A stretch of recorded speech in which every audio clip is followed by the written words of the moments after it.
नमस्कार।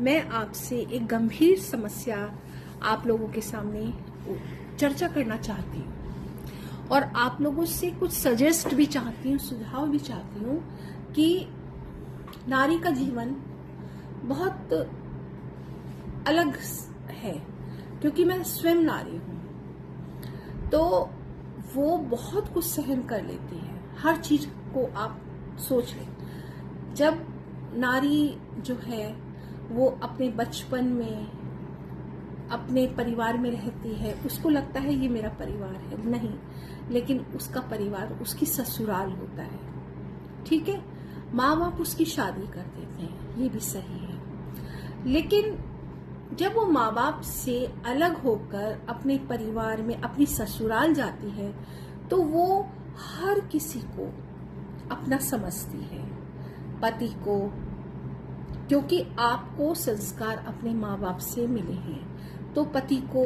अपना सब कुछ समझेगी, सास ससुर को अपने माँ बाप समझेगी, भाई बहन जो उसके नंद और देवर होंगे वो भाई बहन के रूप में होंगे, लड़के की मौसी हमारी भी मौसी, मामा मामी, सब सब सब उस जिससे आपकी शादी हुई है उससे वो जुड़ी है, तो उसके जितने भी संबंधी होंगे उन संबंधियों को नारी स्वीकार करेगी। ठीक है, अब कहाँ समस्या आती है, क्योंकि वो अपने पति से जुड़ी है, पति की इज्जत, पति का सम्मान करते हुए वो अपने जितने भी इर्द गिर्द जितने भी संबंध हैं वो उनका सम्मान करती है और उनसे वो जुड़ने की कोशिश करती है। वो संबंधों को तोड़ती नहीं है, वो संबंधों को जोड़ती है। इसी तरह से उसके परिवार में भी हर कोई संबंध है, हर तरह से संबंध है, वो अपने संबंधों को छोड़कर लड़के के परिवार से जुड़ती है। ये समझने की बात है थोड़ा सा, क्योंकि पुरुष समाज अब भी नारी के व्यक्तित्व को, नारी के व्यवहार को नहीं समझ पाया है। उसमें जो जिस तरह से, क्योंकि जब हमारी शादी हुई थी, क्योंकि हमारी शादी 87, तो 80s के हुए हम, 80s के 90 में हमारे बच्चे हो गए, तो 80s के हम हैं। उस समय हमारे माँ बाप हमको केवल ये शिक्षा देते थे कि वहां जाकर सबको अपना बना लो, क्योंकि सब वो तुम्हारे हैं, तुम्हें वो जीवन अपना उन्हीं के साथ काटना है, कोई गलती नहीं करनी है और उनकी हर बात को एक्सेप्ट करना, उनकी हर बात को स्वीकार करना है। ठीक है, तो हम लोगों ने उस चीज को स्वीकार किया, लेकिन आज हम अपने बच्चों को, आज जनरेशन चेंज हो गई है, पीढ़ी दर पीढ़ी, जैसे हमारी पीढ़ी हो गई 90s की, 90s में बच्चे वो हुए हैं तो उनकी शादी 2000 में हुई है, तो वो बच्चे संभाल रहे हैं अपनी गृहस्थी को, अपने परिवार को। तो हमने भी उनको समझाया है, हम भी अच्छे से समझाते हैं, तो वो भी संभाल लेंगे उस चीज को, क्योंकि अब अधिकारों की लड़ाई आई है। क्योंकि जब हमारी शादी हुई थी तब हम इतने पढ़े लिखे नहीं होते थे और ना इतनी पढ़ाई होती थी, ना इतनी सजगता होती थी, ना इतने अधिकार होते थे। तो जैसे जैसे हम सब बड़े हुए तो हमें अपने अधिकारों के प्रति एक सजगता हमें महसूस हुई, वो हमने अपने बच्चों को बताया, सब बताया। लेकिन यहाँ कहाँ कमी है, केवल यहाँ पर हमने अपनी लड़कियों को, केवल लड़कियों को हमने आगे बढ़ाने के लिए, उस परिवार को समझने के लिए समझाया, लेकिन हमने उस पुरुष समाज को नहीं समझाया जो स्त्री आपकी जीवन संगिनी बनेगी तो उसका आदर आप कैसे करोगे, उसका सम्मान कैसे करोगे, वो आपके लिए अपना परिवार, पीछे परिवार, अपने रिश्तेदार सबको छोड़कर आपके परिवार को मान रही है, तो आप उसका सम्मान कैसे करोगे। ये चीजें हैं। ठीक है, तो उसके लिए हमें कैसे पुरुष समाज को आगे बढ़ाना है, आगे समझाना है। तो उसके लिए हम सब आज भी, अगर जो पेरेंट्स सुन रहे हैं उनको समझाना बहुत जरूरी है। अब जैसे पत्नी अपने पति से जुड़ी है, तो पति की ये मंशा रहती है कि पत्नी को जीते जी कुछ मत बताओ, कुछ मत समझाओ, कुछ मत कहो उसके घर के बारे में, या उसके जो भी, अगर पत्नी की मृत्यु हो जाती है पति के सामने, तो पति को ज्यादा परेशानी नहीं होती है, ठीक है। लेकिन अगर पत्नी के सामने पति की मृत्यु हो जाती है, तो उसके लिए एक तो पहाड़ सी जिंदगी, और उसके बाद उसको घर के कागज, घर की प्रॉपर्टी, ये सब चीजें कुछ नहीं पता होती हैं। या तो उसके ससुराल वाले देखेंगे या उसके बच्चे देखेंगे। तो उन सब को समझने के लिए मैं ये चाहती हूँ कि हर पुरुष, अगर सुन भी रहे हैं आप सभी, और जो हम एज में हैं आगे, हर पुरुष अपनी पत्नी को, हर पति अपनी पत्नी को हर चीज बताकर चले। तो शायद ये सब चीजें नहीं आती, क्योंकि जैसे गांव में होता है, गांव में कोई ऐसी डेथ हो जाती है तो औरत बिल्कुल टूट जाती है। शहर में भी औरत बिल्कुल टूट जाती है, उसको पता ही नहीं होता कि उसका हर सामान, बैंक बैलेंस, प्रॉपर्टी, कुछ नहीं पता होता है। या तो बच्चे देखेंगे या उसके ससुराल वाले देखेंगे, तो उनमें फिर तनातनी होगी और वो उस चीज को नहीं संभाल पाते। तो उसके लिए, और फिर कुछ मिले ना मिले, औरत को चाहिए, औरत को फिर यही सोचा जाता है कि 2 रोटी तो खाएगी और क्या करेगी। नहीं, आप जीते जी, पुरुष समाज से कहना चाहिए, जीते जी आप स्त्री का सम्मान करें और हर चीज अपनी पत्नी से शेयर करें। पत्नी से जब शेयर करेंगे तो वो अपने पैरों पर खड़ी होगी, क्योंकि जो घर में स्त्री हैं, जो बाहर हैं, वर्किंग पे है, तो वो तो हर चीज को संभाल लेती हैं। लेकिन जो घर में स्त्री हैं, अधिकतर हम सब गृहिणियां हैं, क्योंकि अब भी मैं मानती हूँ कि कम से कम 30% ही या 40% ही जॉब वाली हैं मेरे विचार से। क्योंकि गांव में अगर हम जाते हैं तो गांव में सब औरतें घर में ही रहती हैं, ठीक है। हम शहर में जाते हैं तो हम इधर उधर देखते हैं तो बहुत कम जॉब वाले हैं, ठीक है। तो जब इतना सब कुछ औरत सहन करती है, तो पुरुष को अपने लिए, अपनी स्त्री के लिए,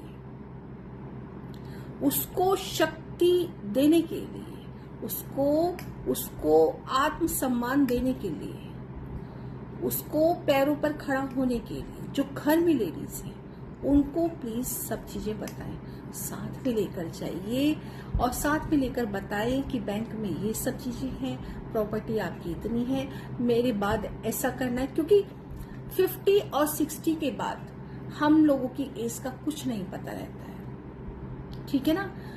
क्योंकि 50 आजकल तो वैसे भी 50-60 के बाद, तो उस समय फिर औरत लाचार सी हो जाती है, वो सब कुछ उसको पता नहीं होता है। तो जो घर में गृहिणियां हैं, ठीक है, उनको आप हर चीज बताकर चलें, हर चीज उनको इतना पावरफुल, इतना शक्तिशाली उनको बना दें कि हाँ, हम सब चीजों को देख लेंगे। क्योंकि हम सब चीजों को देख लेंगे का मीन्स ये नहीं है कि, लेकिन आज जिस तरह से समाज चल रहा है, और समाज में हम जो हैं वृद्ध आश्रम में देखते हैं, दादा दादी रहते हैं, उनको देखते हैं, तो वो सब किस लिए, वो क्यों आए? क्योंकि वो इतने मजबूत नहीं है अपने परिवार में वो इतने शक्तिशाली, अपने आप को कमजोर क्यों होते हैं वो एक दूसरे के लिए? क्योंकि वो एक दूसरे को नहीं बता पाते हैं। इसलिए जो कानून की दृष्टि से, वैसे तो बुजुर्गों के लिए कानून बहुत बने हुए हैं, लेकिन मैं ये मानती हूँ, अभी वृद्ध आश्रम में मैं गई थी, तो एक आए थे, लॉयर थे वो, उनको भी किसी ने भेजा था सरकारी, तो वो उन बुजुर्गों को ये समझा रहे थे कि आप डरे मत, और हम आपके लिए केस करेंगे, वहां जाकर आपको एक गवाही देनी है, केवल अपने बच्चों के अपोजिट। ठीक है? तो फिर मैंने उनसे बोला, क्योंकि मैं वहां पर उपस्थित थी, मैंने उनसे बोला कि नहीं,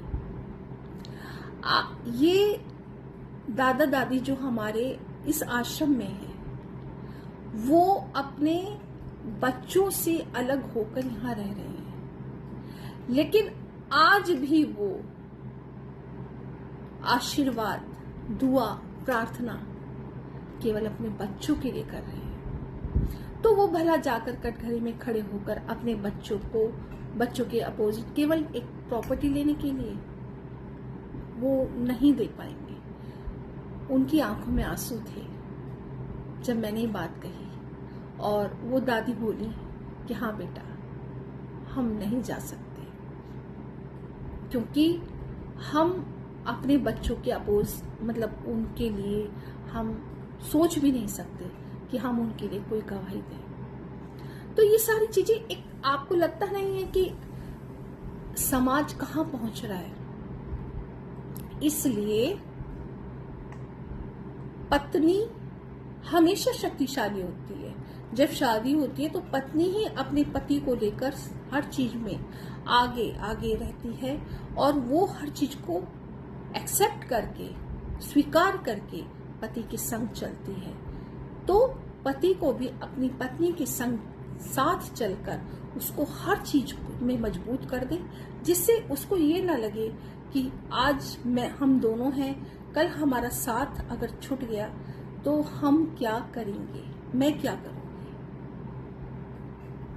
हर चीज का, क्योंकि जो चीजें मैं देख रही हूँ समाज में, अभी 2-3 इसी तरह से हुए हैं, और मैं वहां पर गई अपने फ्रेंड सर्किल में ही, तो उन लेडीज को जब मैंने देखा तो उनके साथ यही मजबूरी थी कि दीदी अब हम क्या करेंगे, हमें तो कुछ पता ही नहीं है।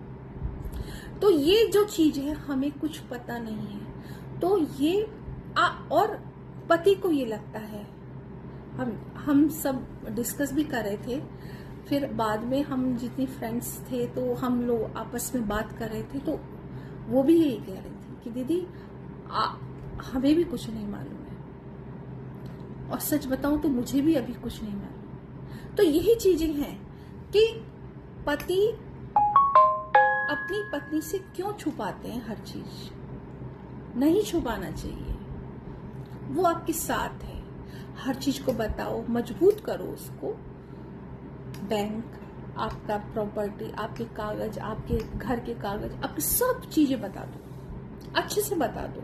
वो कहीं नहीं ले जाएगी, वो कहाँ जाएगी छोड़कर, सब साथ ही रहेंगे। तो ये सारी चीजें जो हमारी जनरेशन है, मैं अपनी जनरेशन के लिए बात कर रही हूँ, जो आगे की जनरेशन है वो होशियार इसलिए है क्योंकि वो खुद अपने अधिकारों को जानती है। ठीक है ना? तो अब हम 80s वाले हैं जो सरकते 60 साल तक, 50 से 60 के बीच में सभी, उन लोगों के लिए कह रही हूं मैं कि उनको भी, क्योंकि उस समय कोई जॉब नहीं होती थी, उस समय घर में ही पूरी संयुक्त परिवार होते थे, तो उनमें ही वो लेडीज रहती थी, और किस तरह से वो घर चलाती थी, पूरे दिन रसोई में रहती थी। तो वो सब चीजें हैं। तो उन सब चीजों का एक ही हल है कि आप अपने साथ अपनी पत्नी को जोड़िए, अपनी पत्नी के संग रहिए। आपका जब वो शुरू से ही ध्यान रखती है तो आप भी अपनी पत्नी का ध्यान रखें। और अगर उनके कोई नाम नहीं है प्रॉपर्टी, मैं ये भी बता देती हूँ, क्योंकि ऐसा होता है कि प्रॉपर्टी हम एक दूसरे के नाम नहीं कर पाते हैं, तो आज भी अब भी आपके पास समय है, आप उनको मजबूत करके जाएं, उनके घर नाम कर दें, जिससे घर कम से कम एक छत हो औरत के लिए। कुछ बैंक बैलेंस ऐसा रख के जाएं जिससे कि वो सारी जिंदगी अपना काम कर सके, वो अपने बच्चों के सामने भी हाथ ना फैला सके। या तो पेंशन नहीं आती है क्योंकि वो उसने जॉब नहीं की है, अब पेंशन नहीं है तो कुछ इतना मजबूत करके जाए कि उसको हर महीने पैसा मिलता रहे, वो अपनी हेल्थ के लिए हेल्थ कॉन्शियस, हर दवाइयाँ, अपने कपड़े, मतलब हर तरह से वो बोल्ड हो जाए, इतना करके जाए। क्योंकि आपाधापी बहुत है, हर चीज प्रॉपर्टी पर ही टिकी है, तो उसके लिए यह है कि एक दूसरे का साथ होना जरूरी है। और जब एक दूसरे का साथ रहेगा तो विश्वास बढ़ेगा, और एक दूसरे पर विश्वास करके ही आप एक दूसरे को बात शेयर कर सकते हैं। आप ये मत सोचें वो आपको धोखा देगी, नहीं, धोखा नहीं, बल्कि वो आपको और ज्यादा